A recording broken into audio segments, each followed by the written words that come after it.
се назад, замисли за какво ти липсва, не ти се получава. Време обърнеш листа, ей, знам с коя беше вчера, тя е непокиста. Как се държи с теб, едва ли ти писва истинските чувства, сега ще ги забравим. Днес не можем ни дори да си ги представим. Виж как в миналото е, сега ще ги оставим. Едва ли ще се оправим, едва ли ще се справим.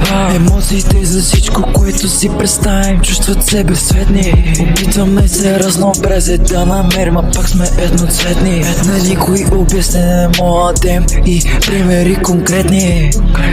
Върни се назад, замисли за какво ти липсва, не ти се получава. Време обърнеш листа, ей, знам с коя беше вчера, тя е непокиста. Как се държи с теб, едва ли ти писва.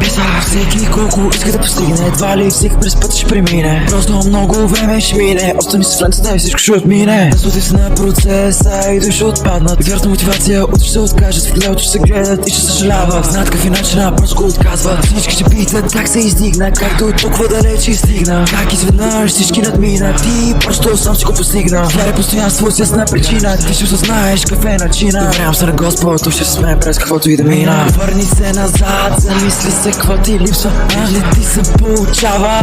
Време обърнеш листа, ей, я махни неправилните хора.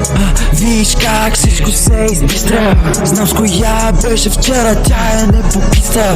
Как се държи с теб, едва ли ти писва. Какво да прави с нея, дори аз не мога измисля. Всичко се крепи на външен вид и внимание.